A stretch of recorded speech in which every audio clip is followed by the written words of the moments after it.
Good afternoon, everybody, and welcome to the launch event of the Optima report in Sri Lanka. We are excited to have distinguished speakers and panelists joining us for this important event. We trust you would received a copy of the report via email, but if you haven't, please use the QR code placed on the table to access the report, as well as the baseline report for Sri Lanka. Without a further ado, let's begin the proceedings. I would like to invite Mrs. Tushara Agus for the welcome address.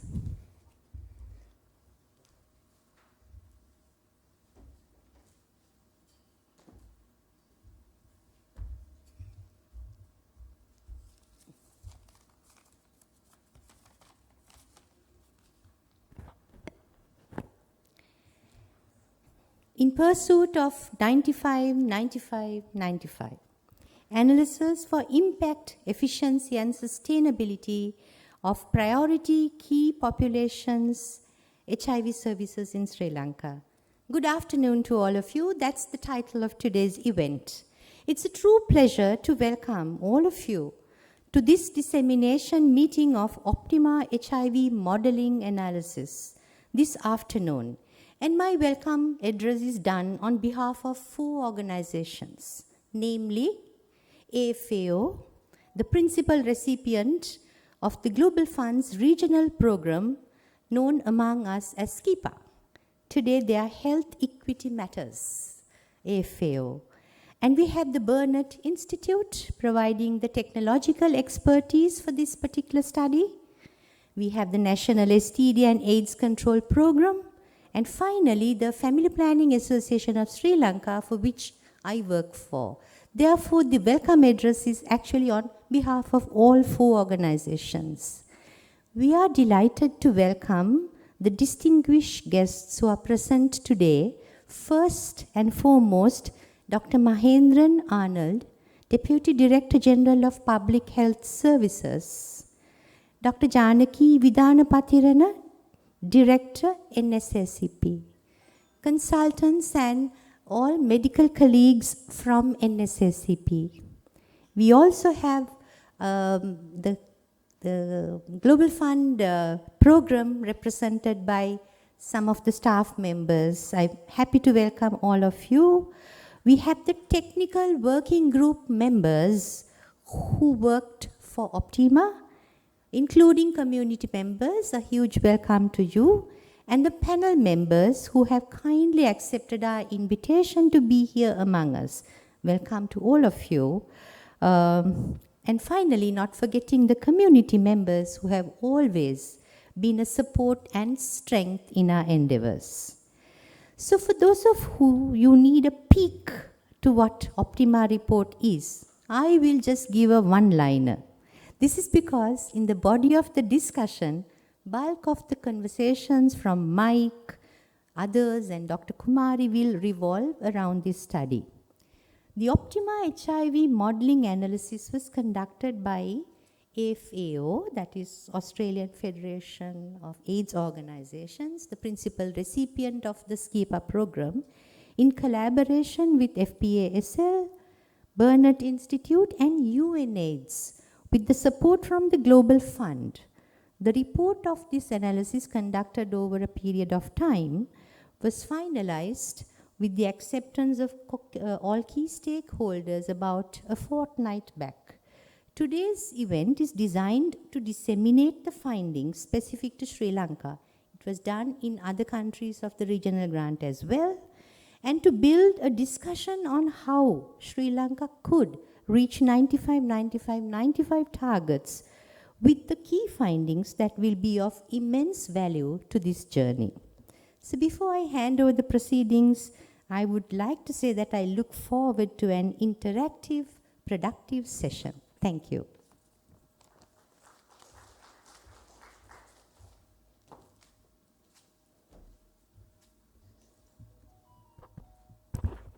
Thank you so much for the welcome speech, Mrs. Tushara Agus. And I would like to invite for the next segment of the event, commissioning of the Optima study and future activities under the SKPA 2 by Dr. Mike Merrigan, Health Equity Matters, Technical Director, Sustaining HIV Programs for Key Population in South Asia, SKPA 2.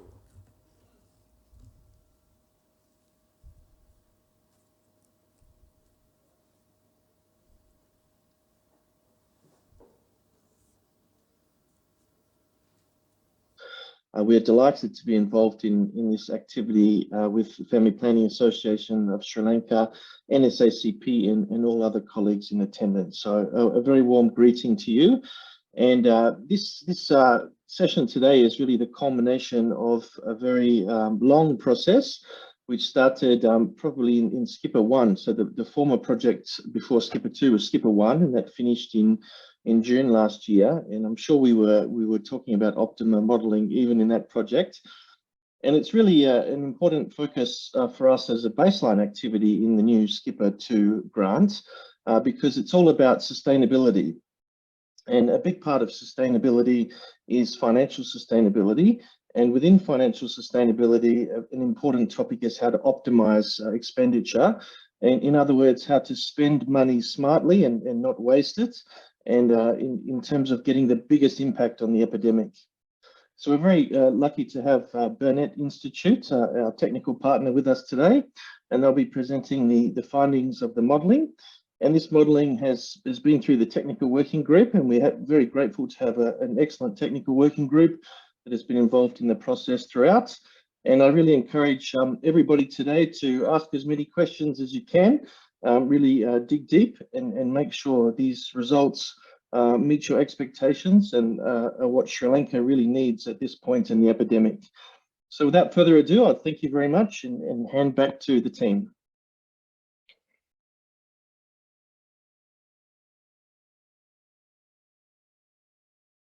Mike Merrigan for the insightful speech. And next segment would be the presentation on methodology and key findings by Dr. Rowan Martin Hughes, PhD, Health Modeler, Burnett Institute.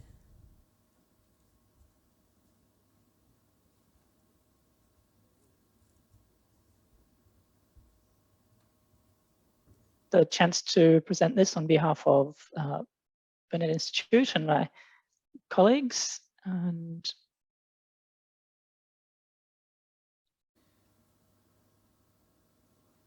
some of the findings, particularly in appreciation of the technical working group who have seen these previously and reviewed these. So the Optima HIV allocative efficiency modelling approach is to take these sort of three major inputs to look at the burden of disease, understanding the situation, the programmatic response, all of the current programs that are being implemented, and the objectives and really the feasible constraints on implementing programs in order to optimize how resources are being allocated, and in particular to reach 95, 95, 95 as per the title of today's session. And so rationale is, of course, that HIV targets are difficult to meet and getting more difficult as we approach 95, 95, 95. International funding support is declining. There are new risk patterns. There are some structural barriers that make it difficult to scale up programs as much as we might like in some cases. And there's opportunities to increase maybe programs that have been trialed and been very successful, but haven't been increased to wide scale yet.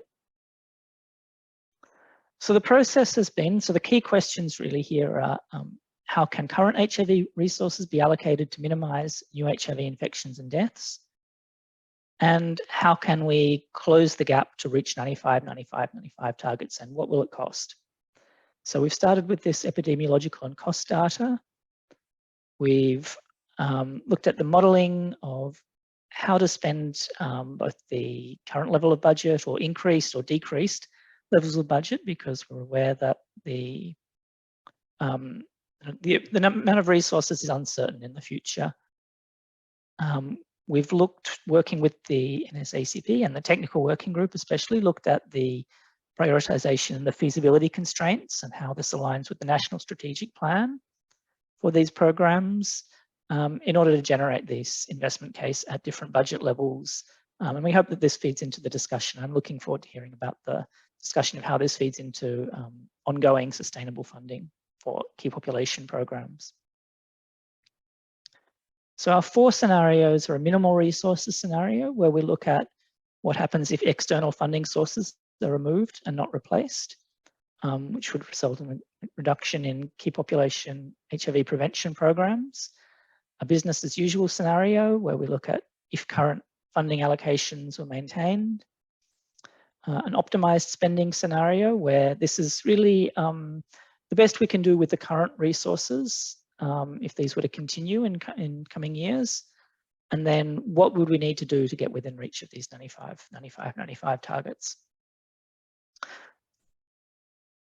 So we considered a number of different programs here. So treatment programs, so ART, and in particular ART retention programs, both for key populations and for non-key populations, that would involve more improvement of adherence on treatment and increased viral load testing to ensure that people are retain viral suppression, as well as prevention of mother-to-child transmission, pre-exposure prophylaxis for especially reaching men who have sex with men and transgender women. And then we've looked at the key population outreach programs, and these come in different modalities. So there's a peer educator model, the high intense model, and then additional demand generation that might reach additional people who would not otherwise be reached, that apply to key populations, including especially men who have sex with men and female sex workers, with this level of detail. For tourist service providers, people who inject drugs, transgender women, there's maybe a little less data available to just differentiate between modalities. And then for prisoners, additional testing programs were considered. An important thing here is that ART and PMTCT were considered to be available to all diagnosed people living with HIV and retained in care in line with policy and recommendations. So we didn't optimize the spending on those programs. We looked at the allocation of spending to the other programs here, while assuming that other HIV costs would continue and STD clinics would continue to be available as part of baseline testing rates for all populations. A particular part of the consideration for these different modalities was in reaching men who have sex with men. So only around 16% of all men who have sex with men are assumed to be reachable through known hotspots.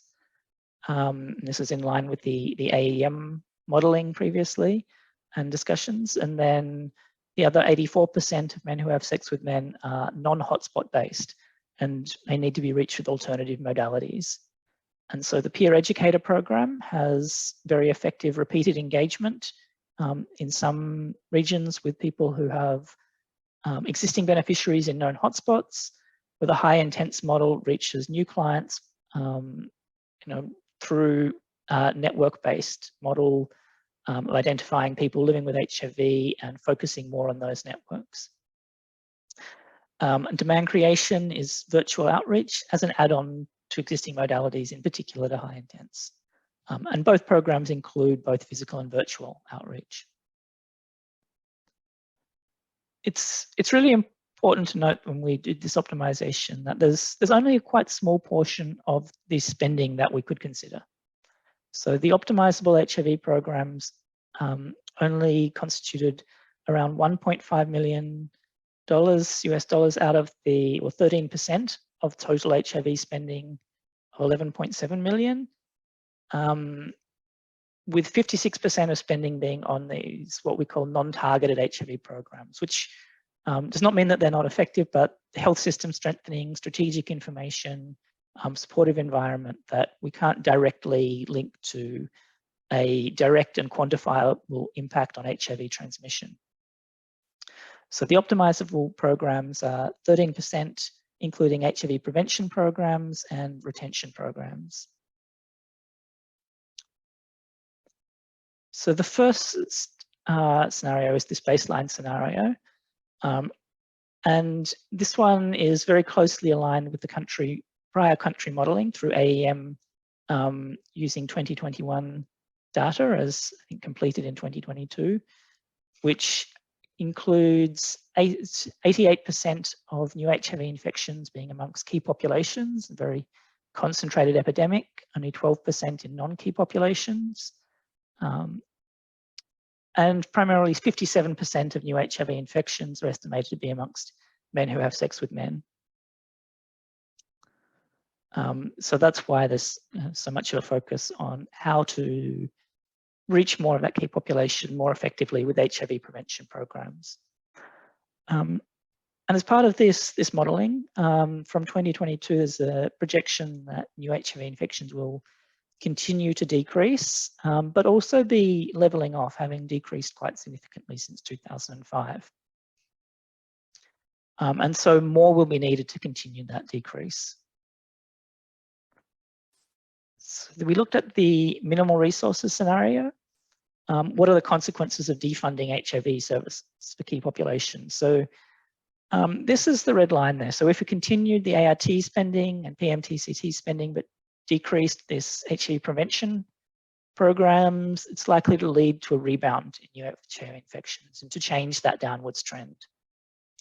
Conversely, we can see that really scaling up all of these programs to their maximum coverage would be very impactful and get close to very close to ending AIDS as a public health threat, I guess. But that would be, the cost for that would be very high to achieve that full coverage. So we're looking at this optimization to see what we can achieve with current resources or a small amount of additional resources, relatively speaking. Within the current spending, there's we had a constraint here to say that spending is not reduced by more than 10% on any program. So there's the possibility to scale down each program slightly through maybe implementation efficiencies, some cost saving, in order to reinvest in the highest impact programs without having any major impacts on, for instance, equity considerations by defunding any programs.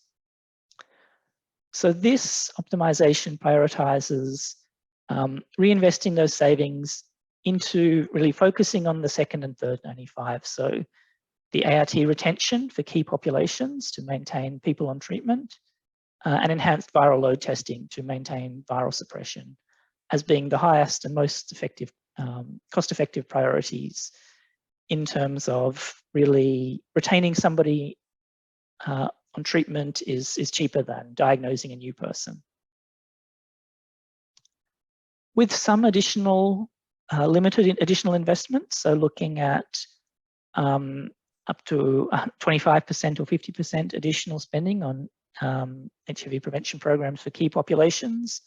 The priority is programs for men who have sex with men, and in particular the high intense model in order to reach new people who haven't previously been reached by prevention programs through network-based testing. With an additional 50% resources availability, we also include ART retention for non-key populations as a necessary component of getting within reach of that second 95, so diagnosed people living with HIV being retained on treatment. PrEP, so pre-exposure prophylaxis, and programs for other key populations are scaled up with higher available budgets. But it's important to note that there is opportunity through the 2021 WHO guidelines and more differentiated service delivery of PrEP to improve cost efficiency of PrEP further. And so that should really be considered, retained as part of the process. And then we're looking at the costs, where it fits in more widely. So with further available resources, with up to 500% increase, 500% of current spending on HIV prevention programs for key populations. We also, and which equates to a 50% increase, which would equate to a 50% increase in total HIV spending. The further investment in high intense model in outreach for men who have sex with men and ART retention, followed by scaling up pre-exposure prophylaxis, then scaling up peer educator programs for men who have sex with men, and demand generation, so looking at more virtual outreach to reach younger men who have sex with men, as well as testing programs for prisoners and for transgender persons as priorities, and then finally expanding outreach for female sex workers to reach additional people at high risk, and further scaling up of PrEP for different key populations. Alternatively, with reduced budget, and here we haven't applied the same constraints on spending, the priority remains to improve ART retention amongst key populations and viral suppression, and to retain as much coverage as possible for men who have sex with men, given how the large percentage of new infections still amongst that key population. With the focus on expanding the high intense model, if possible, but also maintaining the peer educator model, particularly at very low budget levels where it may not be possible to cover everyone, so reaching people through hotspots may be a priority. Programs for people who inject drugs are also maintained, even with reduced HIV resources, which is a quite small component of current spending to ensure just continued surveillance despite the low current risk. In terms of the ART resource needs, so in the baseline scenario, it's kind of the amount of spending is projected to remain constant. With the increased spending on key population programs and more diagnosis, reaching that first 95, there would be an additional resource need in the short term, but in the long term, there would be lower ART resource needs by 2040 because of infections averted. And it's particularly important to note here that removing targeted HIV prevention spending would not really decrease ART costs in the short term, and in the long term would see really large escalations in costs, and reaching 95 at that later year would then result in much higher treatment costs to diagnose people. Part of the overview of reaching 95 targets, the first 95 and the third 95 targets are within reach, within the current spending programs, but the treatment coverage remain at 88%. With 170% budget optimized just to reach 95, these targets may be within reach at a minimum amount of resources, but it's the recommendation, which is 1.1 million additional per year, but 1.5 million additional per year, or 200% of the current HIV prevention spending per year, would provide much greater confidence through reducing more new HIV infections through scaling up PrEP.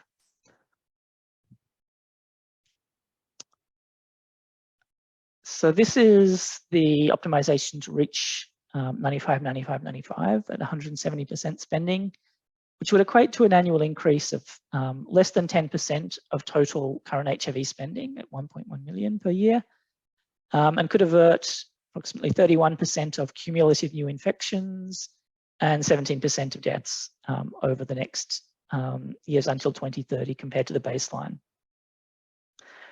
There isn't a large scale up of PrEP in this optimization, but as just noted on the previous slide, this would really give much greater confidence in reaching the target, and it is an important component of the fast track response, and reduces new HIV infections, as a priority in the optimization when we're looking at those targets and objectives. So the annual new HIV infections reduce over time with these different levels of spending. And so this 200% is kind of where we see the more cost efficiency And while additional gains would be possible with this orange line of 500%, higher spending becomes less marginal impact, given the lack of resources to achieve that potentially. HIV-related deaths are projected to continue decreasing in all the scenarios where there's continued spending on prevention programs that's targeted effectively, with an additional estimated 302 cumulative HIV deaths till 2030, and the optimisation reduce those somewhat, but under current circumstances, it's a projection that most people are diagnosed and put on treatment eventually, and so the deaths are projected to continue decreasing given the quality of the health system more broadly. So as a summary, key findings, phasing out spending for HIV prevention, testing and retention support programs is likely to increase new HIV infections by up to 80% cumulatively from 2023 to 2030, which is really significant and I guess a concern if that funding was to be withdrawn. The optimisation of current spending could reduce new HIV infections by at least 20% by 2030. And the first priority is reallocating funding towards retention programs and viral load testing, which could be achieved through maybe cost efficiencies in other key population programs or in the non-targeted programs to ensure people living with HIV can remain on treatment and achieve viral suppression. The ART resource needs would be a cumulative $30.5 million over the 2022 to 2030 with its current spending allocations. The second priority with additional resources would be to reach additional men who have sex with men, including with pre-exposure prophylaxis, through mixed modalities, but with a priority for the network-based approaches, such as the high-intense model, to reach people who have the highest risk of acquiring HIV and people who have not previously been tested for HIV, while continuing to provide those ongoing prevention services on a regular basis for people who have been reached before. Achieving these fast-track 95 targets by 2030 may be within reach with the current program modalities through this investment of an additional US $1.1 million annually, or 1.5 million to provide greater confidence, including PrEP, which would result in cumulative spending of 8.8 million by 2030. And the priorities here include scaling up the viral load testing, investing in the key population HIV prevention and testing programs, and again, specifically focusing on men who have sex with men.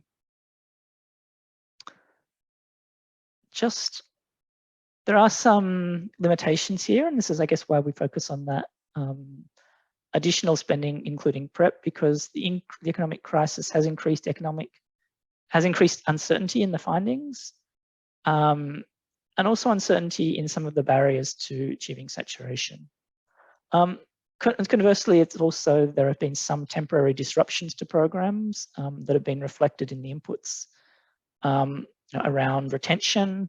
Maybe that may be achievable without additional spending. So reducing the loss to follow-up may be achievable without further spending. So there are some opportunities for implementation efficiencies there as well.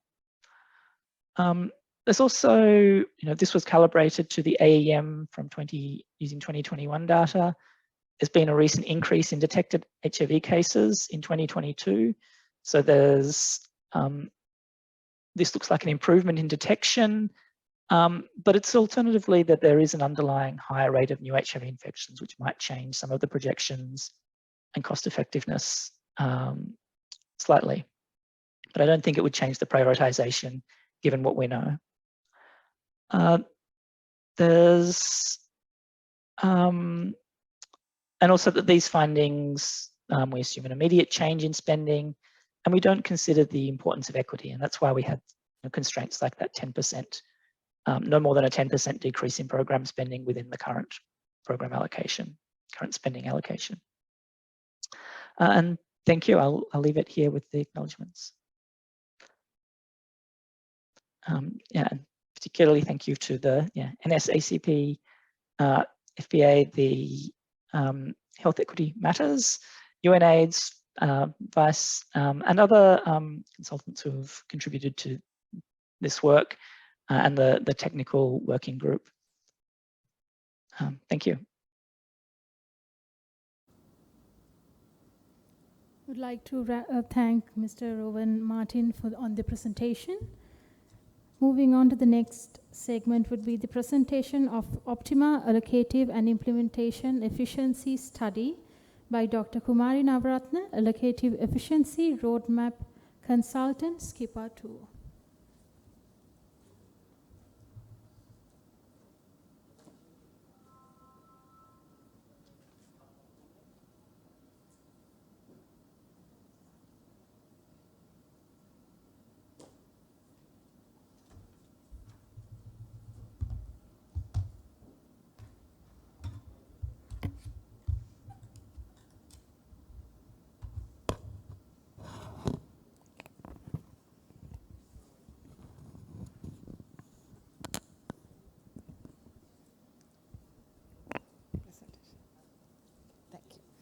Good afternoon, and I'm very pleased to be here, but I am not one of the team members who did the Optima study, so I'm giving perspectives on looking at the findings and how can we go forward kind of thinking. So please bear with me and let's have a discussion on all these things. You heard some of the same slides I'm using, but let's see whether we can come up with some policy options based on this model to reach our 95-95 target and thereby reduce the HIV infections and deaths in Sri Lanka. So this, next slide please. Great. Yeah. So this slide which we saw earlier, this is what we do in our national program. Everything we do in the national program is mentioned here. So we work with people living with HIV, we work with special groups, men who have sex with men and transgender women for PrEP, and different activities for people living with HIV. We start with the therapy, then we do retention programs. We have retention for non-key population also, ART retention for non-key population, and viral load testing. So this is what we do if somebody is positive and that program happens, and then we have the prevention of mother-to-child transmission. Then we also work on the prevention side using these models that were described in different ways for different selected key populations in different geographic areas based on our epidemiological understanding of the key population behavior. So, and we have our STD clinics, we do other HIV cause, and STD clinics actually reaches the general population also beyond the key population interventions. Then we do also testing, mainly for prisoners, but we do also for other clinic users. So again, this slide we know very well. Everybody is talking, saying that the epidemic is now more amongst the men who have sex with men group. But we also knew that a lot of the positive persons are coming from the key populations. And 88% key population is a statistic that which is very high, and it's a worthwhile statistic to be considering when we are planning programming. So I want to spend a little bit of time on this slide. This slide we saw earlier, Rowan also presented. But I also took a while to understand that we say that we spend $11.7 million per year on HIV programming in Sri Lanka. And a lot of it, 56%, it's categorized as non-targeted HIV spending. But actually for me, that is also the backbone, because that is the infrastructure, that is the salaries, that is the information system. There's so much there that much of money is going for maintaining the program and running the program. Because we cannot have anything if we don't have this 56%. So it's a very important 56%, even though, and this model is not changing anything or suggesting to reduce or anything of that part. That's an important part of our program. Then we also have the PMTCT and the antiretroviral therapy program, which is also requiring a good amount of resources, and that amount is also kept as is in this model. In the model, what we are looking at are the bit of only the programs. So that's why Rowan was saying it's only 13% of the overall HIV program funds are being modeled. From now on, that's what we are talking about. We are not talking about the rest of the 87% of the funding. Because this is the programming money that we are thinking is more discretionary. We can change, we can improve, we can edit it, change some things and move to another area kind of thing. So the model is actually looking at that $1.5 million. So what we mean by baseline is what we are doing now, right? And if we look at how that $1.5 million is spent, this is what we are spending it on. We are spending it on FSW programs. The lighter purple one is the peer educator model on FSW programs. Then we are spending a lesser amount on MSM programs, high intense, but we are spending a similar amount on the light orange, MSM programs, peer educator model. So currently also we are spending most amount on the MSM programs, both via two models, high intense model and the peer educator model. Then we also have the PWID programs that are ongoing, and we are doing the viral load testing. And some other programs are there at baseline. Then the last row at the bottom, just above baseline, is the ART retention among key population. Now, this is the investment made for retaining people on ART amongst the key population. We said 88% of the positive PLHW are in key population group, and that we are spending a little less money at baseline for retaining them in the program. So using this same budget, based on this model, what's suggested is, let's change a little bit here. If we can move around a little bit and increase the ART retention part, because we are finding people who are positive, then the ART program comes on board and people get started on therapy. But we are not, they are getting into viral load testing and the viral load comes down. But we are losing some people, and therefore we need to invest more on ART retention. And that's what this model is showing. Mainly focus on ART retention of people who know they are positive, but let's keep them on treatment. Let's not lose them. And if we can rechange our programming to come there, that will be the way forward within that same budget.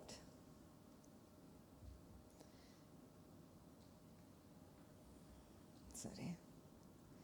So if we look at key findings, which we listen to now from Rowan also, I am stressing again, if we optimize our existing budget, the one I mentioned now, so we have only 100%, we have only $1.5 million, we can still reduce 20% of HIV infections.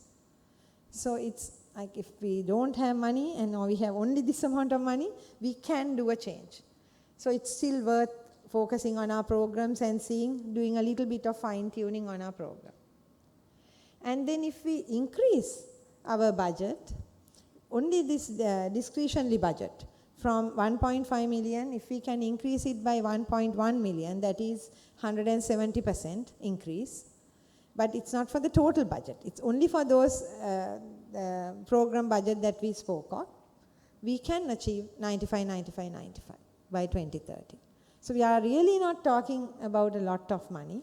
We have program spends $11.7 million every year. And we spend $1.5 million on the programs, targeted interventions. But if we can put more money there, make it by another $1.1 million, we can achieve by 2030 the 95, 95, 95 targets. Then of course we are in an economic crisis situation. Can we even think whether we can get more money? Each of us are thinking, can we really get more money given this economic situation? But if we go down, and we don't know whether we are already down in 2023, and I'm sure the program will know whether you're down or not, because whatever the amount you got for your programs, are you getting less now? And if so, if we look at that number, you may be already in this phase.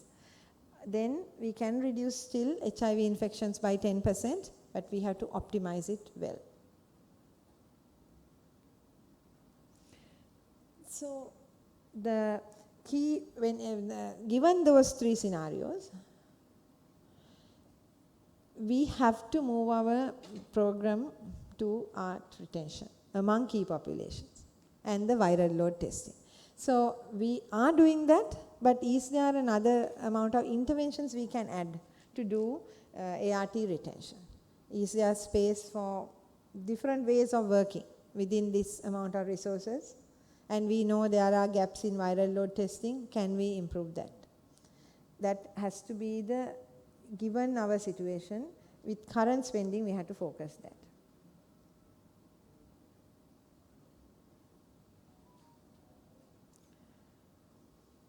So when we increase the budget, as that was mentioned by Rowan, you see that if we get 100%, that means same money as we have now, we have to focus much more on ART retention only actually, right? Nearly only. And viral load testing also we have to focus. Those two amounts go up. So that means something else comes down. So it can't go up if we don't have more money. Something else is coming down, and viral load testing is increasing, and ART retention work is increasing. But if we had 125% of the budget, and not 100, that is, we have a little bit more, 25% more than what we have now. And if we have that, we can expand the MSM programs. We should expand the MSM programs. If we do all the combined program, intense model, peer model, all the models, but we need to focus in the MSM group. And keep the others going, not to stop, keep the others going, but ART retention among key population and viral load to continue. But if we had double that, half gets increased from what we have, that is 1.5, another $750,000 can be added, then again we will add ART retention among non-key population group.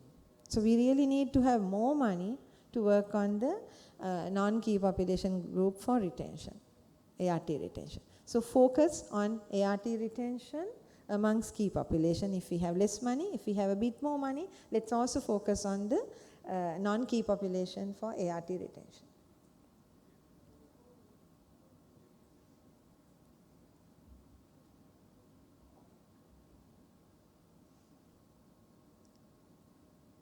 So these scenarios are, it's a model, so it's a scenario, and if we have more money, we can achieve more.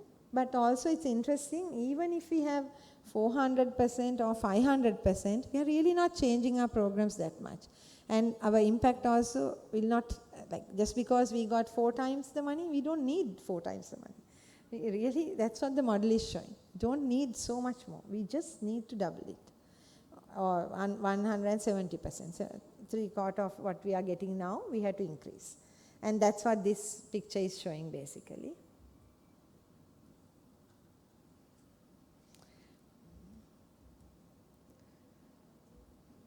So again, the pressure is that we have to work on the MSM programs in addition to ART retention, if we are having more money.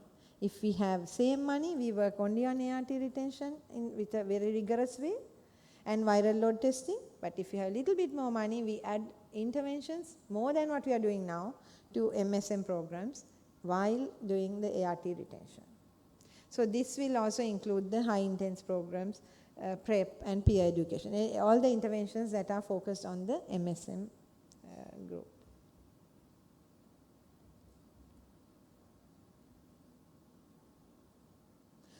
So what happens if we go even further down?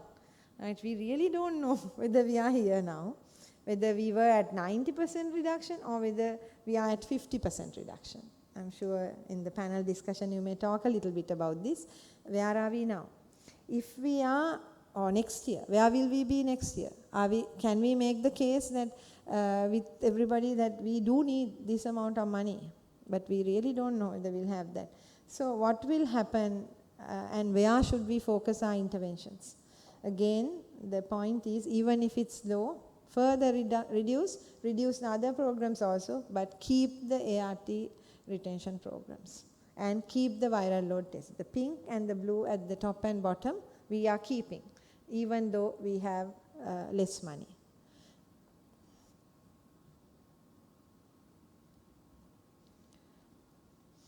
So we can even achieve results even if we have less money. So it's not all like a no hope kind of thing, what to do. Our reality is we may have less money. And if we have less money, still we can reduce 10% HIV infections if we go this way. But we prioritize on these interventions that we discussed.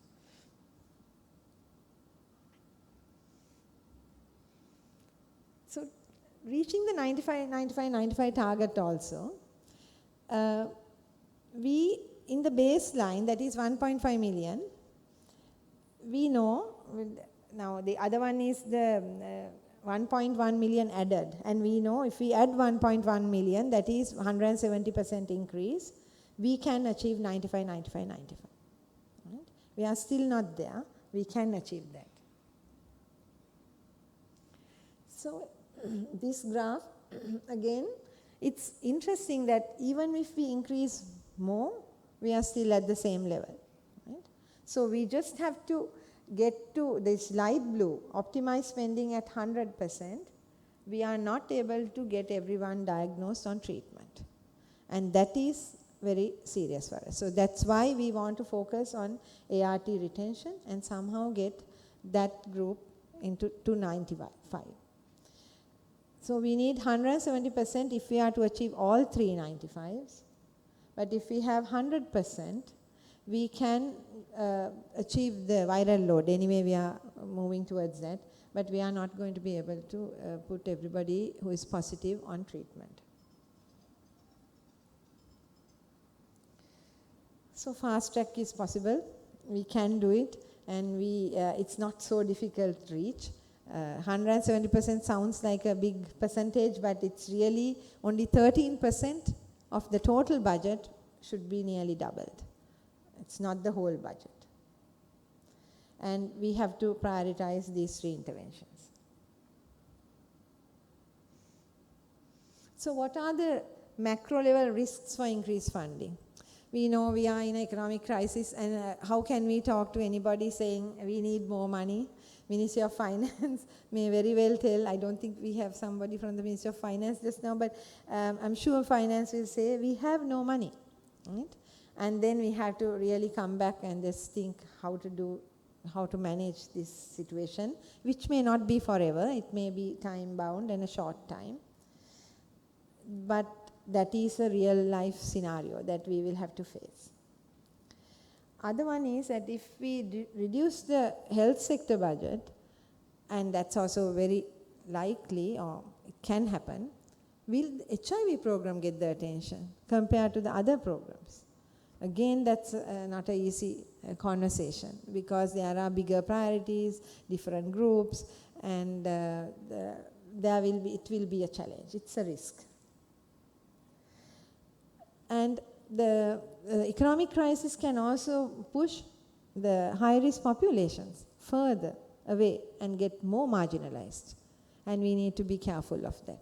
And that's a very big risk because we will not be able to achieve our results, and we will also lose the relationship or the contact we have with the high-risk populations.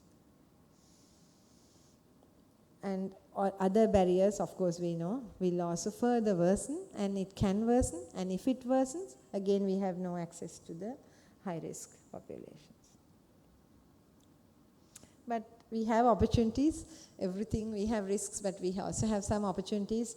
The government is I mean, we are doing something right now than what we were 6-8 months ago. And now more funding has also arrived as country support, budget support, but it is not tagged to health yet. So both $350 million from ADB and a $700 million about to be approved by World Bank, both don't have, I understand, any health links and no policy link to health. But maybe with these coming, there is a possibility that we may be able to get our allocations to health, because both these investments are budget support financing by these two donors. And we also have a good space now to argue with the Global Fund, because we are not asking for excessive amount of resources, and we are asking for extremely targeted intervention, and we can achieve the targets if we go with that. So there is the Global Fund grant making cycle going next in February, very soon. So we need to focus our programming to see whether these additional resources can be accessed from the Global Fund. Then we also, the ministry is already drafting the National Strategic Plan. In there, if we can also adjust the strategic plan to accommodate these allocative efficiency interventions, so that we don't lose track and we go on without a focus, but we really concentrate, given our budget, how can we concentrate in the next 1 to 2 to 3 years until we rectify our situation. So in the NSP, in the first half of the NSP at least, we would hope that these interventions will get prioritized. So for policy actions, what can we do? I mean, as a community of all of us coming from very different sides, what can we do to create this conversation to ensure that HIV programming doesn't require so much resources, but it requires some additional resources? So we were thinking that maybe we do need to create a better collaboration or more close collaboration with the Ministry of Finance to facilitate this conversation, saying that the government also has to give the resources they are giving now, and also make the case that we can reduce the infection load, we can achieve the targets, these are sustainable development goals, so there is some space for a conversation, and we should do that, we should try that. If we don't succeed, we don't lose anything, but if we succeed, we can actually ensure that we have the required resources to get to the targets. And there are cost-effective interventions and innovations that we may be able to do in addition to what we are doing now. Now we have said we want to do ART retention program. Are we doing enough? I don't know. You know better, right? Shall we look at what you are doing now and see, are we losing people for treatment? Where is the gap? Where is the relationship or the connection with the civil society? Can that be improved? Can we help prevent people losing on treatment? And these may not be very costly. It may be some collaborations, some communication between different parties. And we can request for additional donor assistance, and it's for prevention, care, and treatment among key populations. And we have to set up strong systems that will help us do our next steps. Thank you very much. Please ask questions, or you can engage in a conversation at the next plenary. Thank you.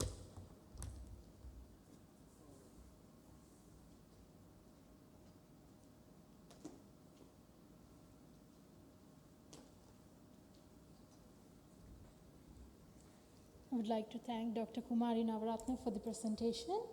Moving on to the panel discussion with Dr. Mahendra Arnold, Deputy Director General of Public Health Services, Dr. Janaki Vidanapatirana, Director National STD AIDS Control Program, Dr. Pradeep Edward, Chief Executive Officer, Palitha Vijayabandara, PLHIV Activist and Project Manager, Positive Hopes Alliance. Moderated by Niluka Pereira, Independent Consultant, Optima Allocative and Implementation Efficiency Study, Sri Lanka. Also, I would like to introduce about this each individual who will be in the panel discussion. Dr. Mahendran Arnold is a public health specialist with master's and doctorate in community medicine with interest in epidemiology, occupational and environmental health, who has undergone training in occupational and environment health at the Center of Occupational and Environment Health, Monash University, Australia. He is a senior medical administrator with experience in management in the curative, preventive health institutions. Was the director of the National Institute of Infectious Diseases, which is the premier infectious diseases hospital in Sri Lanka from 2010 to 2015, and the District Director of Health Services, Colombo, from 2015 to 2019, managing over 70 healthcare institutions and 3,000 staffs. Currently working as the Director of the Quarantine Unit responsible for the border health and is the national focal point for implementation of international health regulations. Moving on to Mr. Palitha Vijay Bandara, has been involved in the HIV/AIDS response since 2006. He has contributed to the community advocacy and he's a part of the numerous projects.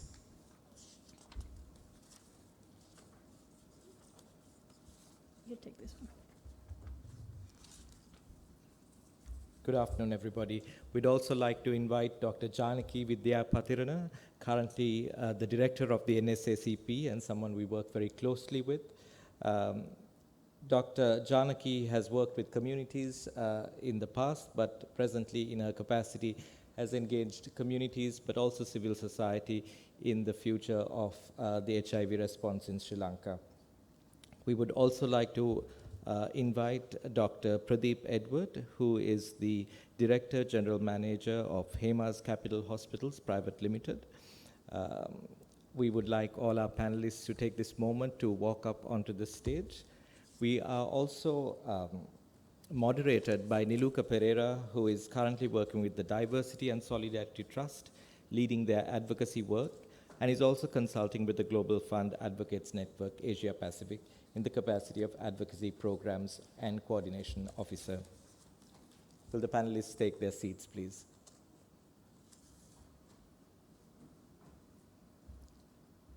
I will leave Niluka to sort of lay down some ground rules, but from our discussions, I think it's a question to each panelist.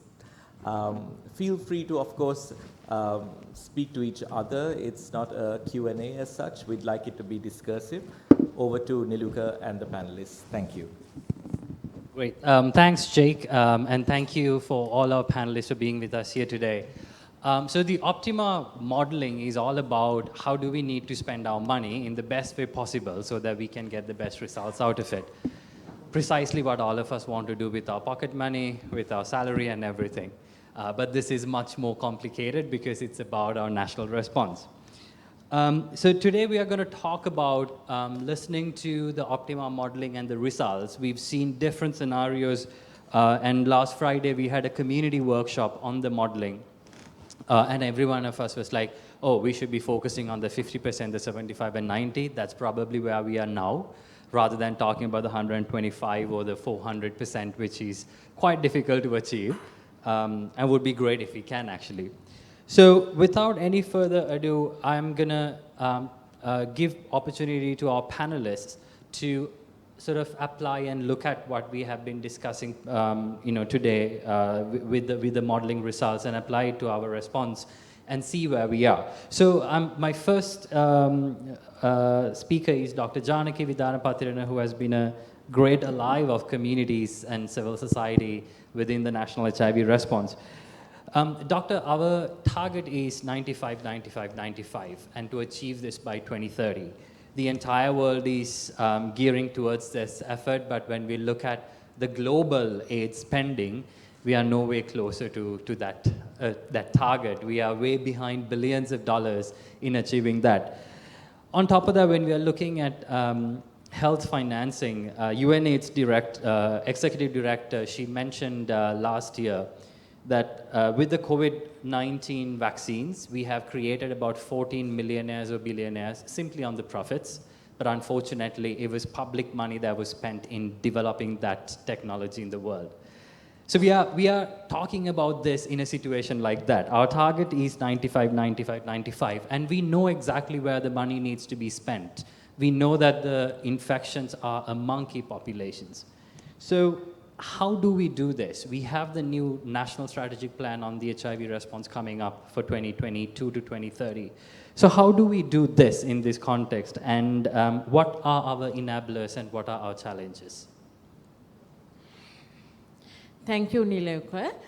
First of all, I would like to give a very special thank for Regional Grant PR1 and SR Family Planning Association for conducting this research. So then especially modeling, because it's really need high level of public technology, because they have given all the technical support to complete this modeling exercise. So thank you very much. It will be really helpful for us. So then I will start like this, Niluka. Actually, WHO has categorized Sri Lanka.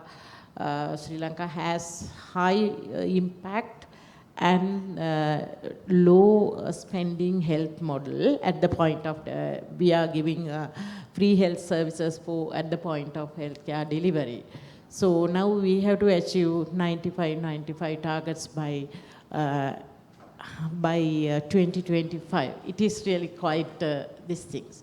This 95 targets has moving average when we consider the moving and the moving as well as the fixed model. So then fixed average. Now first 95 is we are actually still we are at 86%. That means people who know the HIV status. The second one who go for the treatment, that was 68.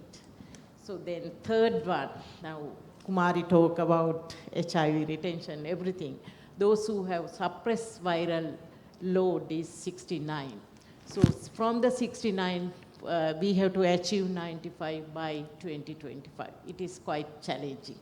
And also it is really challenging with this economic crisis. So then, and also this, we have the recent estimate according to the available statistics. So our recent estimate of people living with HIV is 4,100. So, and other thing is how we are getting this data. We have to consider these things. Actually, Sri Lanka is implementing second generation surveillance system. That means available existing data is one method. Second one is key population size estimation and the biobehavioral survey. So then last survey was 2018. Now the present survey, we have advertised some private company to carry out that. So then all those, I think in the presentation also it has mentioned based on these things, economic crisis and the other, considering other factors, especially size of the key population, those the allocated amount can be changed. So then we are waiting for the new key population size estimation. So then other third method is STI surveillance also that we are combined with the integrated behavioral survey. That is one thing. So that then other thing is actually at the moment, so Kumari mentioned different based on the Optima results, actually different percentage we have to do. Considering the economic crisis, before the economic crisis, when we talk about our allocation for all the HIV response, last year it was 67% from the global fund. Rest of the fund is from the government of Sri Lanka and other UN agencies, right? So then throughout the last 5 years, when we consider the global fund has spent a lot of money. So then that is also we have to consider. So then other thing is actually global fund has given 7.4 million US million for the from last year to next year. So from the 2005 to 2007, they have given 6.4 million US. So then we have to consider those things. And also we don't know how much we are getting from the treasury. So it is really questionable with this thing. And also we face a lot of difficulties. So then ART actually it was internalized, this purchasing ART for the patients of people living with HIV, and it was funded by the government of Sri Lanka. From the last year, again, under the COVID response, another 1.5 million was allocated. Under that amount, we purchased ART from the Global Fund. So then still the Global Fund is asking whether what is the government response for that. So then we had a separate meeting with Dr. Arnold and Secretary also. Then what can we say this thing? Then actually that at the moment, then they will be actually the Ministry of Health has assurance, so we can allocate for the ART. And also this is also the presentation highlighted the 2022, there is a 48% of increase of HIV infection, new infection compared to the 2021. That is due to the 2020, everybody knows due to COVID, people didn't come out. So then the more testing happened during the 2021. That is one thing. So then you said national strategic plan. National strategic plan has almost completed now. Actually, it has considered key population. That it has 5 strategies and the sub-strategies. It has identified all the relevant strategies to combat HIV by 2030. But allocation is different. Activity plan also different. So then after the strategic plan, we are going to develop the activity plan. Activity plan also almost completed. So then with the amount of allocation, we have to think how we are going to do that. When we come to the key population, we face several problems. So then key population at the moment, we are covering key population interventions, 15 districts. Out of the 15 districts, 5 districts, government is paying for the salary that is under the social contracting. So that is only the salary allowance only, but not the other things. So then contribute main, look at main, I have to finish? You have a minute or so, but please right. Go ahead, yes. Right. So then main problem is, there is a problem of finding we have to expand the key population interventions. Finding, the government can't expand, do the key population interventions unless the treatment part and the people who are coming for the clinics. So then finding NGOs for and CBOs is another challenge. So then Kumari mentions other challenges like creative environment, 365 and vagrants ordinance. Then other thing is how we are going to find the default rate. For the ART retention, that is another challenge because this disease is really stigmatized disease. We can take the finding the default patients through the PLHI network. But there are certain people who are not in the networks. So we can't divulge their thing. That is also a big problem. And other thing is mainly human resource problem in the government sector. Because we need to improve our monitoring and evaluation part.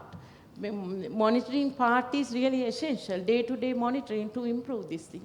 That is a big challenge at the moment, human resource in the government sector. Most of the clinicians as well as the other paramedical people, they are migrating. That is a big challenge. Then other thing is actually virtual outreach. It has mentioned here. Virtual outreach, now we are doing certain strategies to improve that. Virtual strategies also, it is challenging virtual outreach. It is challenging. We have to find a more innovative method to improve this thing. Good. Thank you. Thank you so much, Dr. Janaki. I know I put you in a very difficult spot to raise the challenges, which a lot of people don't like to do in public spaces. But I think it's important for us to recognize, one, that 67% of our HIV response was through the Global Fund and the rest from other financial resources. We obviously have a finance issue. I think we need to acknowledge it and also find ways of finding more about what's this gap. And then you mentioned about other social enablers like human rights issues, the stigma discrimination issues, and also very importantly, the digital health aspect. How do we bring digital health into service provision and retention of people? So I'm now moving to Dr. Arnold.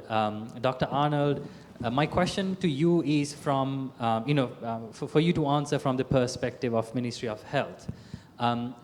The basic and the foundational issue for all the challenges that Dr. Janaki mentioned, we can in a way summarize is money. We need more money. No matter how much we have, that's not enough. And then we want money to be allocated to the health responses at very different levels. We want the GDP allocation for health generally in Sri Lanka to be increased from 1.2 right now to a higher rate. The regional standard is 5%, which is a massive amount, but at least can we go to 2.5, which our colleagues in India were fighting last year and this year. We also need more allocation in the national budget every year. How do we spend more money on health? And from that, an allocation to come to the HIV response.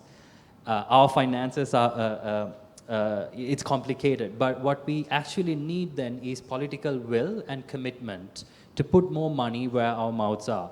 We know where the money needs to be spent, but sometimes we find it difficult because we don't have enough political will. At the same time, we want the highest level decision makers to hear this and act on it. So I'm going to put you in this very difficult spot and ask you, how do we create that political will? How do we create that political commitment? Okay, so we heard that Dr. Janaki was talking about the huge challenges, even with the Global Fund supporting us. Now we will have to go to a phase where our government has to support. Then with that, we are now facing a huge economic crisis. So we had to face the reality. Then now, when we are asking for a increased budgetary allocation, now we have to think about the entire health system. So how much that the government can allocate as a percentage of the GDP for the health. Now, even if a higher percentage is allocated, we can't expect a huge jump because, with the IMF, I'm talking about the current situation and next few years to come by. So with the IMF instructions and all, so they have basically given some amount. So you have to prepare the budget within that particular amount. So the Treasury has no option that we have to prepare. Then comes the issue where now when we think from the policy makers or the decision makers point of view, now when you have a limited allocation, then we have to think about the immediate things that you have to attend to. Now, even if you see the media today, you can see what are the immediate requirement is that we don't have money to pay for drugs or the medicines. So from the policy makers point of view, that will be the priority. Now we are facing another huge challenge, how we are going to promote right allocation for condition like HIV and all, how we are going to basically make our case, right? So at the policy level, when there are so many other priorities. Now when we take the disease condition also, this is not a high prevalent disease in the country. So how we are going to make our case? So that is basically a huge challenge. But anyway, we will have to do that, because when we think of the reality now, if the Global Fund or the other donor agencies are basically going to phasing out, then whether we like it or not, we have to absorb it.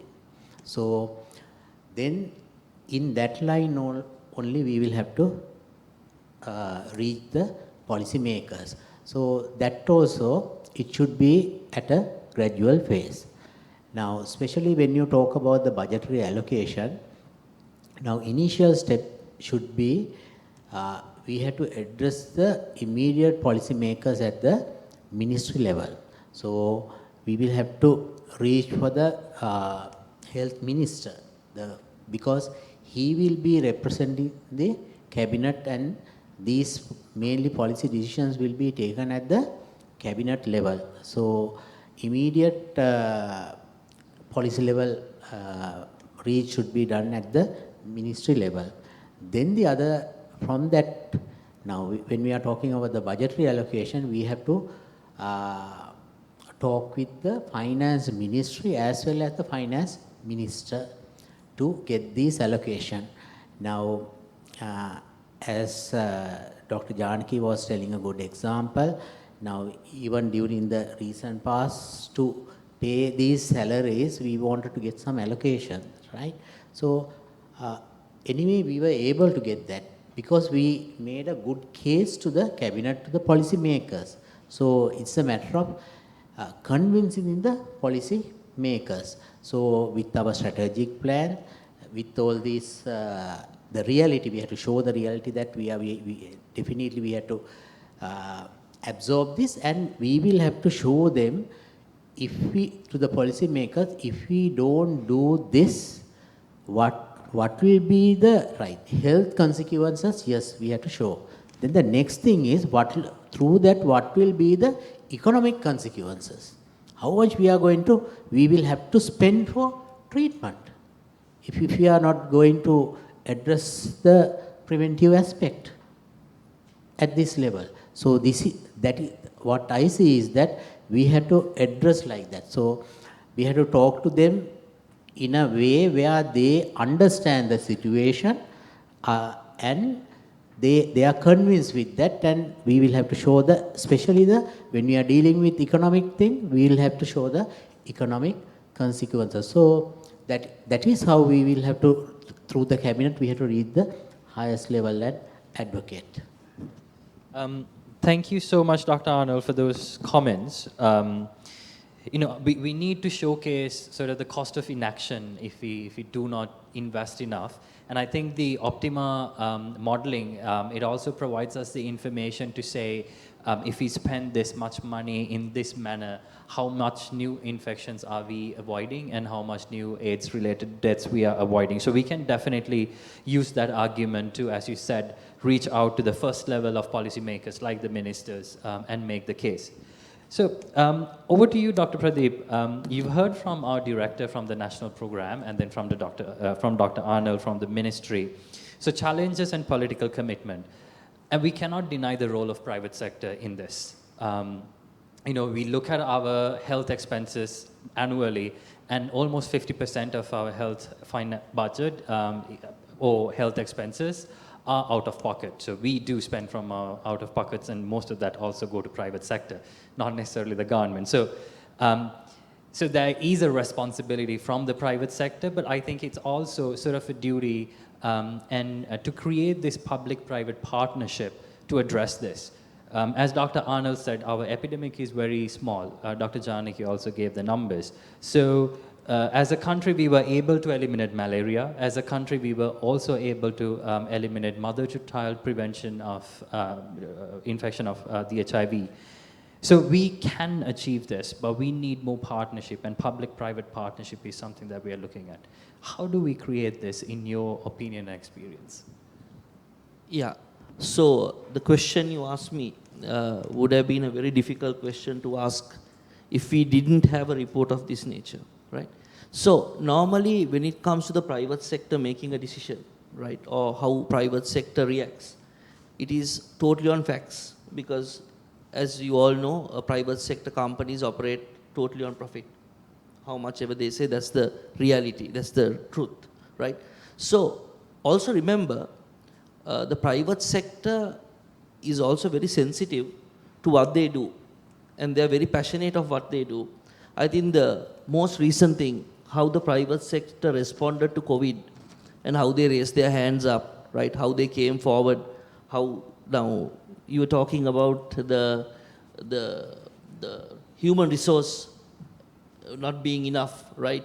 So to all this, there is a lot of private sector involvement which you can get them.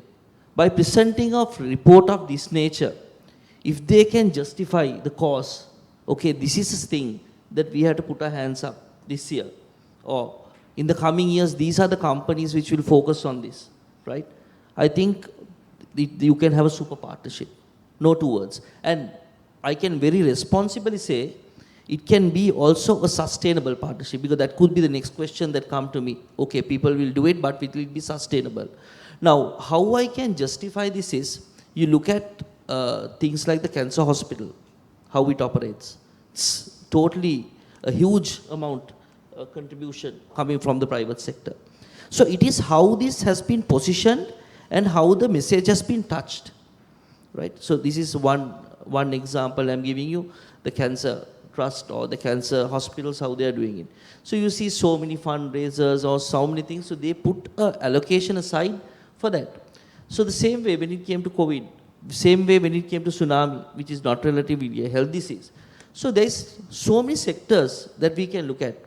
We were talking about the viral load being tested, and which is one of the most important tests to be done.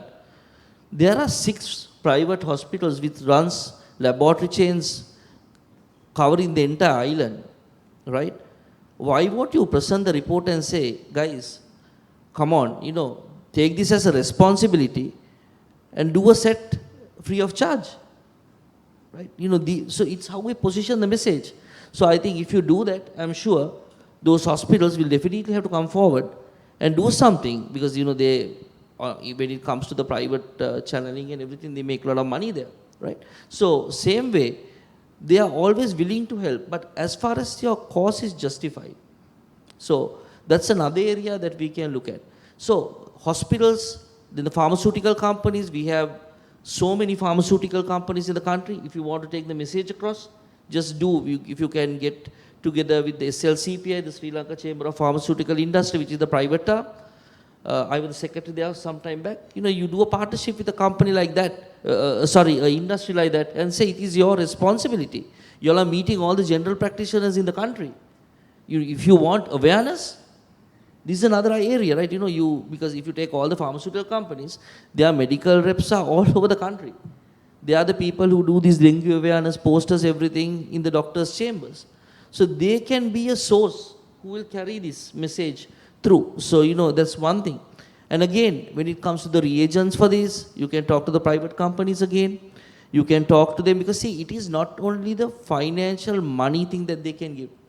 There's so many other ways that the private sector can come into partnership. So that is the core of the private sector. But look at schools, right? I'm not calling it the private sector. Look at the private schools.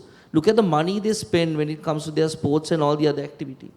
Now recently I saw there was a school actually who even went to a place outside. They saw something in I don't want to mention names, but a particular private TV channel, and I think St. Peter's for the school, they went and did a project there, right? So it is the awareness, because they have their science. Actually, if you tap this from the young age, you can do it. And the positive thing that we see nowadays is the younger generation, when it comes to human resource, they are really willing to come forward to help. And they don't try to shy away. They are more focused on what they do, but only thing is they need a proper cause, right? So if you can justify the cause, right, and if you can justify, if we do this, these are the numbers we can bring down, these are the numbers that we can prevent, right?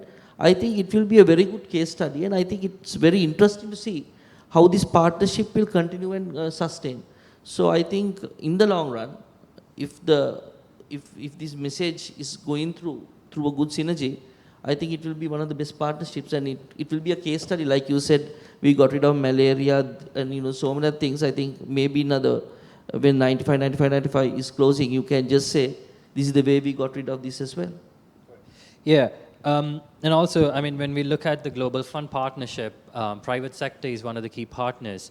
And this time when Global Fund raised $15.7 billion, if I remember correctly, at least 1.2 billion came from the private sector. So even in Sri Lanka, we have been having some conversations around how do we bring private sector into the picture, as you said, in a more sustainable manner. So I think we can definitely continue these conversations off the stage and see how we can partner in that manner. So over to Palitha. Palitha අපිට එන්නේ community organizations පැත්තෙන්. Palitha Dr. Janaki කතා කරා දැනට අපිට HIV response එක ඇතුලේ තියෙන challenges. Dr. Arnold අපිට කතා කරා කොහොමද දේශපාලනික වශයෙන් අපිට මේකට කැමැත්ත ඇති කරගන්නේ. මුදල් ආයෝජනය කරන්න. සහ Dr. Pradeep කතා කරා කොහොමද අපි පෞද්ගලික අංශය මේ ක්‍රියාදාමයට එකතු කරගන්නේ කියලා තිරසාර විදියට. හැබැයි මේකේ ඉන්න තවත් වැදගත්ම කොටසක් තමයි ප්‍රජාව. HIV සමග ජීවත් වෙන ප්‍රජාව සහ HIV වලට වැඩි අවදානමක් තියෙන ප්‍රජාව. අපි මුදල් ආයෝජනය කියලා ගත්තාම ගොඩක් වෙලාවට හිතන්නේ බෙහෙත් වලට මුදල් ආයෝජනය කරන්න ඕනේ. එහෙම නැත්නම් ටෙස්ටිං වලට, එහෙම නැත්නම් හොස්පිටල් හදන්න. හැබැයි ප්‍රජා පද්ධතීන් කියන එකත් විශේෂයෙන්ම HIV වගේ බෝවන රෝග වළක්වා ගන්න තියෙන ලොකු ටූල් එකක්. එහෙම නැත්නම් මෙවලමක්. අපි මේක කොහොමද HIV ආයෝජන ගැන කතා කරද්දී මේක ගැන කොහොමද අපි කතා කරන්නේ? කොහොමද අපි ප්‍රජා පද්ධතීන් ඇති කරන්නේ? ප්‍රජා පද්ධතීන් ශක්තිමත් කරගන්නේ? thank you Niluka. ඇත්තට මම මේ ඩිස්කෂන් එක කරගෙන යද්දි මට හිතෙනවා මම කොහෙන්ද දැන් පටන් ගන්නෙ කියලා. මොකද හේතුව අපි ලොකු ආර්ථික අර්බුදයක ඉන්න අවස්ථාවක අපේ රට. නමුත් මගේ ප්‍රජාව පැත්තෙන් අපි කරලා තියෙන වැඩ පිළිබඳව අපි කතා කරන්න ඕනේ. සහ කොමියුනිටි එක කොයිතරම් දුරට මේ HIV ක්‍රියාවලියේදී ඉන්වෝල්ව් වෙලා තියෙනවද කියන එක. සහ අපි ડોક્ટર ජානකී කිව්වා වගේ අපි මේ කතා කරන්නේ ලෙහෙසි පහසු මාතෘකාවක් නෙමෙයි. අපි සමාජයේ ගොඩක් වෙලාවට භීතිකාවකින් එහෙම නැත්නම් රිජෙක්ට් කරපු මාතෘකාවක්. අපි ඒකත් එක්ක වැඩ කරන ඒ වගේම කී පොපියුලේෂන් එක ගත්තොත් එහෙම අපේ ලිංගික වෘත්තීය යෙදෙන කාන්තාවන්, සමකාමී ප්‍රජාව, මත්ද්‍රව්‍ය භාවිතා කරන්නන්, HIV සමග ජීවත් වන ප්‍රජාව, බීච් බෝයිස්ලා මේ අයත් එක්ක ගනුදෙනුව කරනවා කියන්නේම ලොකු චැලෙන්ජ් එකක්.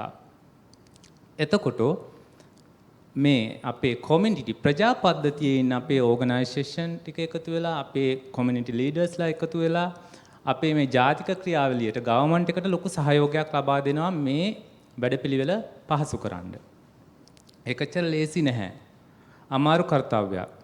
ඉතින් නමුත් ගොඩක් ගැටලු එක්ක තමයි ප්‍රජා පද්ධතීන් යන්නේ. ඉතින් ඔවුන්ගේ විශේෂයෙන්ම කතා කර යුතු වන්නේ කොහොමද අපි අර 1995 ටාගට් වලට මේ තියෙන තත්වයක් එක්ක ප්‍රජා පද්ධතීන් ශක්තිමත් කරගෙන ඉදිරියට යන්නේ කියන එකට. ඉතින් මට සොලියුෂන්ස් වශයෙන් පොඩි යෝජනා වගේක් කියන්න කැමතියි.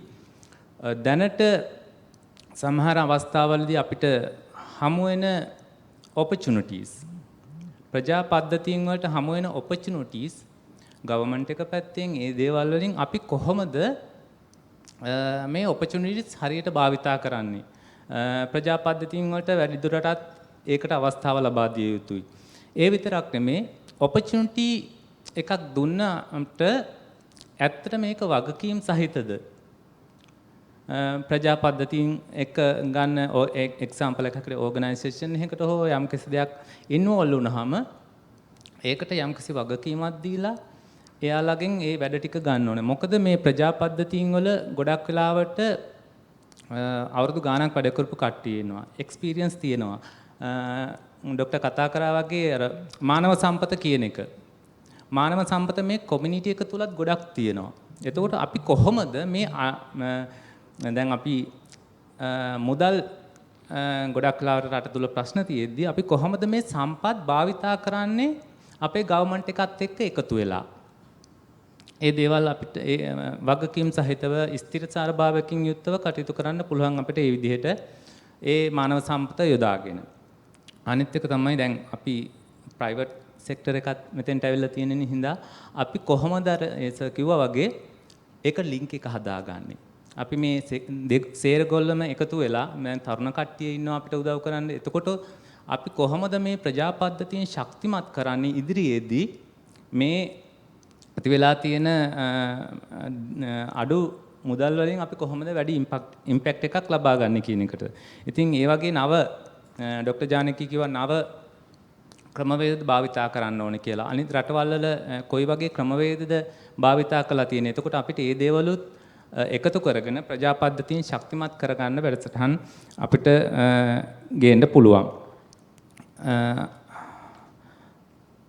අනිත් එක තමයි දැන් අපිට ගොඩක් වෙලාවට අපිට මේකෙන් අයින් කරන්න බෑ.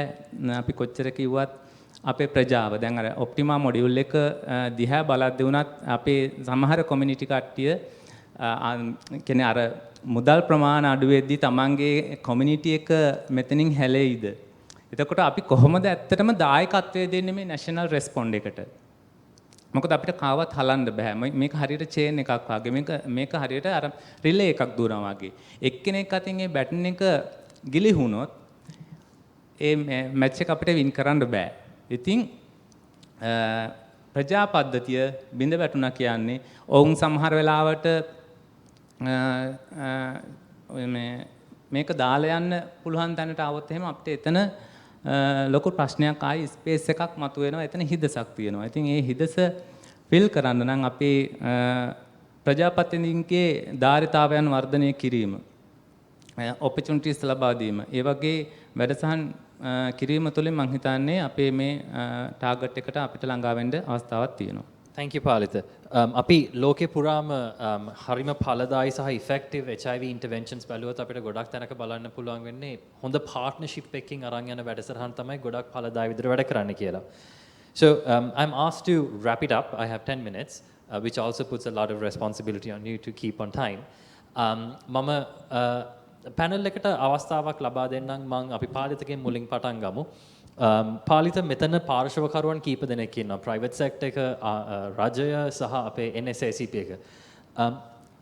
මේ කට්ටියගෙන් ලංකාවේ HIV ටාගට්ස් කරා යන්න ඔයාට එක දෙයක් ඉල්ලන්න පුළුවන් නම් ඒ ඉල්ලන දේ මොකක් වෙයිද? මම ඉල්ලන්නේ ඇත්තටම දැන් ප්‍රජාපද්ධතීන් පැත්තෙන් බලද්දී ඔවුනොත් එකතු කරගෙන මේ ගමනට දායකත්වය දක්වන්නේ කොහොමද කියන්නේ ඒක මුල ඉඳලාම අපි බජටින් එකේදී ඉඳලා කැබිනට් අප්‍රූවල් ගන්න එකේ ඉඳලා අපි කොහොමද මේක විශ්ලේෂණය කරන්නේ, කොයිතරම් මුදල් ප්‍රමාණය වෙන් වෙනවද, ප්‍රජා පැත්තට කොයිතරම් වෙන් වෙනවද, එතකොට ගවර්න්මන්ට් එක පැත්තට කොහොම වෙන් වෙනවද, මේ සේරම බලලා මම කැමති ප්‍රයිවට් සෙක්ටර් එක තවදුරටත් ඉදිරියේදී ඉන්වෝල්ව් වෙනවා නම් අපි මීට වඩා වැඩ කටයුතු ටිකක් කරන්න ඕනේ ප්‍රයිවට් සෙක්ටර් එකත් එක්ක. එතකොට හෙල්ත් මිනිස්ට්‍රි එකෙන් ගවර්න්මන්ට් එකෙන් අපේ ඉන්න දේශපාලන පාලනය මේ රට පාලනය කරන අයත් එක්ක එකතු වෙලා අපි කොහොමද මේ ඇත්ත තත්ත්වය මතු කරලා ප්‍රජාව ශක්තිමත් කරලා ඒ අවශ්‍ය දේවල් ටික ලබාගෙන මේ ගමන යන්න කියන එක තමයි මට ඉල්ලන්න තියෙන්නේ. So over to you, Dr. Pradeep. We have partners here, and if you can expect or hope for one thing that would help us have this sustainability in our response, what would it be? Yeah, so what I would can say very short and sweet is like, we have taken a start today, right? And we have a lot of facts and figures that we can go to the private sector right now. So let's join hands, right? And make it happen, that's all. Because, I think, like I said before, just to summarize, if we can build a case and if the case is justified, I think it will be one of the best partnerships. Great, thank you so much. Over to you, Dr. Arnold. From the government side, you have community here, private sector here, the program here. What would be your one thing expecting or hope for so that we can bring sustainability into our response? So as discussed, I think now itself we will have to start gradually to get the government commitment, concrete commitment from the Treasury itself, from the commitment to move forward from here. So that we should start now itself. So without waiting until the global fund or the other donors go away, we have to act now itself. Thanks. Dr. Janaki, I know you would need a whole lot of things from the partners here, but just what is the one most prioritized thing that you would expect from the partnership? Actually, Niluka, earlier during 2011 to 2015, we had a separate private sector coalition for HIV prevention. So I think we should, now Dr. Pradeep also here, we should reactivate that. So then, as she mentioned, we can present our case with the evidence and the predictions. We can get their commitment because we know how much we are getting till 2027 from the Global Fund. Usually Global Fund is the one who is funding for the ministry. So the WHO and other UNFPA, they are only giving the small amount of money for the technical partnership only. And we need to empower our CBOs and NGOs to carry out this successful work, because still we are covering only 15 districts, KP interventions. We have to scale up. So those private-public partnership we have to improve. Thank you. Jake, do we have time for sorry, Palita. Palita Kiwa. Sorry for the mistake. But do we have 5 minutes to get any comments if anybody has? So the floor is open for any comments. I know we all need money. We all need money as soon as possible because we want to end this. But it's not as easy as said. So any comments from the audience or questions? Yes. Dr. Ari, can we get a mic to Dr. Thank you very much. Now, Dr. Kumari mentioned about the importance of retention, preventing them loss to follow-up. We have to optimize our funding. At the same time, we have to optimize our funding for linking to care, because we find that some people after getting tested, they get lost too. They do not get linked to care for some time at least. So we have to think about that aspect as well. Thank you. Thank you, Dr. Ari. Link to care, Dr. Satya, please.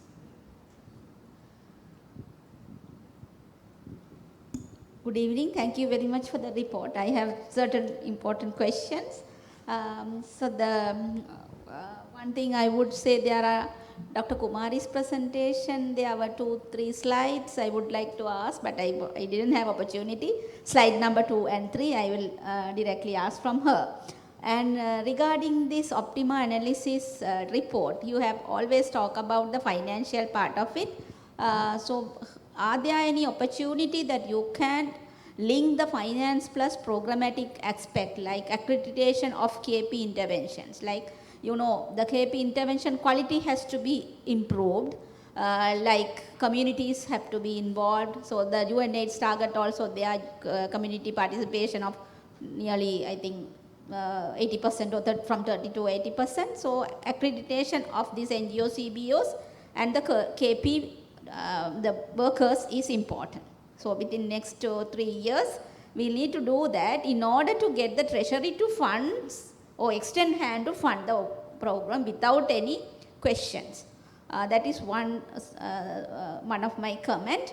And again, rather than knocking off all the beach boys or tourism sector providers, we have not changed the name yet. So you have to maintain the name as beach boys. We did not find any technical word to change that name as tourism sector service providers. So then if we can combine that with MSM, or we'll have to find out different modalities to get that program inbuilt. And thirdly, of course, NGO CBO accreditation and KPA accreditation, close monitoring is important, because then and there they can't do certain things that will facilitate the government to fund easily. And I would appreciate the private partnership in government sector health thing also, but it also has to be accredited, because you know a rapid test is 5,000 rupees in the private sector, early detect, right? So anyone who has even a millionaire will reluctant to do the test for a rapid test. So we'll have to standardize that, at least the basic test in the private sector. So those are the things that we have to say, that some of the programmatic efficiency is also inbuilt in this Optima final report, as at least to think about and put it in writing for us to take conversation during our next planning. Thank you so much. Great. Thank you, Dr. Satya. Dr. Kumari, do you want to address the first one, maybe?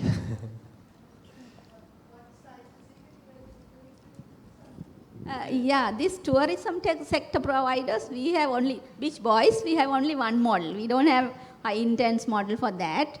And I don't think, Dr. Kumari, we have that much of money is consumed for that beach boy component. We have only Gaul, Mathara, and so it's equal to sort of MSM. So you have to revisit that slide number 2 and 3. Yeah. Thank you.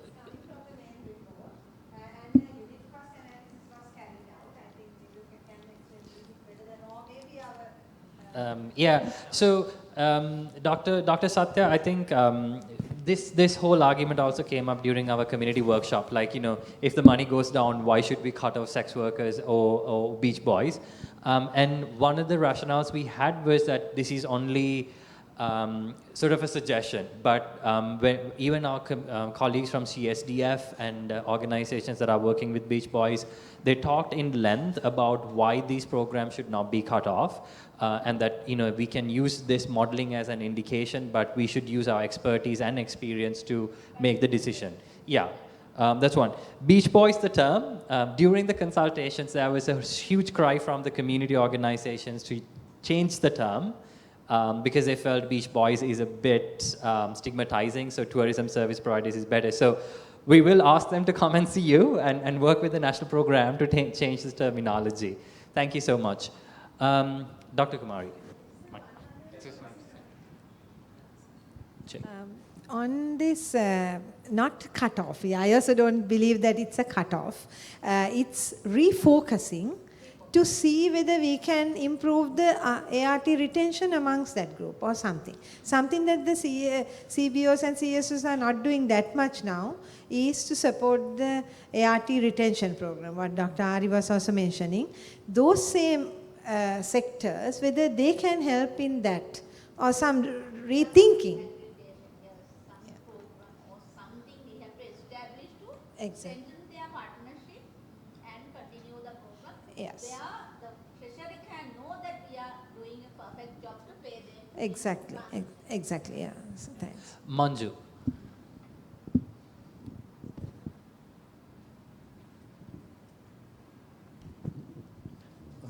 මම ඉතාමත්ම කෙටියෙන් අදහස් දෙක ඉදිරිපත් කරන්න මම හිතන්නේ පාලිත එක කිව්වා අපි විශේෂයෙන් මේ මානව සම්පත කියන්නේ ප්‍රජාවේ මානව සම්පත සහ ආයතනයේ ධාරිතාව වැඩි කළ යුතුයි. මොකද ඒක කඩා වැටුනොත් මම හිතන්නේ මුළු ව්‍යාපෘතියම කඩා වැටෙනවා. ඉතින් ඒක මම හිතන්නේ අපි ඒ ගැනත් අවධානය යොමු කරන්න ඕනේ. ඊළඟ එක මම හිතන්නේ අපේ වෛද්‍ය ආරි මහත්මයා සඳහන් කරා, මෙතුමා සඳහන් කරා මේ විශේෂයෙන් මේ ටෙස්ටිං කරාට පස්සේ එයා පොසිටිව් කියලා දැනගත්තට පස්සේ එයාගේ ලින්ක් එක එයාව සම්බන්ධ කර ගැනීම අපිට නැති වෙලා යනවා. ඒ සමහර විට දැන් අපිට අත්දැකීම් තියෙනවා ෆෝන් එක බ්ලොක් කරලා තියෙනවා, එයාගේ සම්බන්ධතාවය නැති වෙලා යනවා. මම හිතන්නේ ඒකට යම් මොකක් හරි වැඩපිළිවෙලක් අපි සකස් කරගන්න වෙනවා. විශේෂයෙන් ඒ ලින්ක් එක හරහා දැන් අපිට උදාහරණ අපේ කමිටි බේස් අපිට ආයතනයක් විදිහට අපිට උදාහරණ වශයෙන් අපිට තියෙනවා ඒ ලින්ක් එක හරහා අපිට තවත් සම්බන්ධතා ගොඩක් ගොඩනගා ගන්න පුළුවන්. එවැනි කේසස් වාර්තා වෙනවා. ඊට පස්සේ එයාගේ ලින්ක් එක හරහා එයා ඒ ලින්ක් එක ෆලෝ අප් කරාම කොහොමද සම්බන්ධතා ගොඩනගා ගන්න කියන එක. මම හිතන්නේ ඒකටත් අපි විශේෂයෙන් මේ සඳහා අවධානය යොමු කරන්න කියන එක මම අදහසක් වශයෙන් ඉදිරිපත් කරනවා. Thank you, Manju. I'll wrap it up. I think you're in a hurry. Okay, so thank you so much for all the comments. And I think my last comment is that we look at financing as a high-level thing, but it's actually very simple because whatever we invest, then it'll come out as a result in ending the epidemic in the country. So thank you so much, panelists, for all your comments and being here with us today, and to the audience for being so patient with us. And over to you. Can I request that the panelists remain on the stage for a moment? And I'd like to invite Sonali Gunasekara, Director Advocacy FPA, to provide a small token of appreciation to our panelists.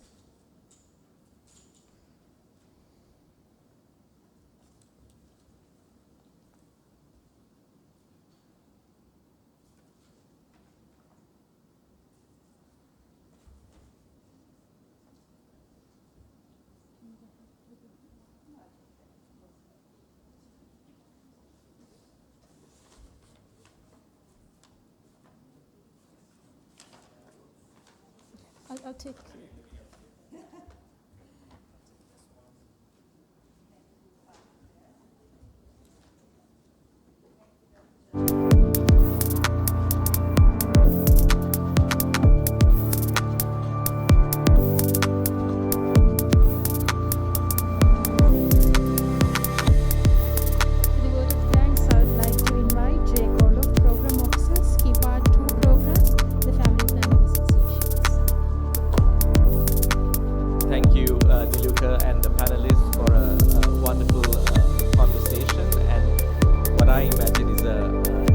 Conversation and something that we would like to sustain over a period of time.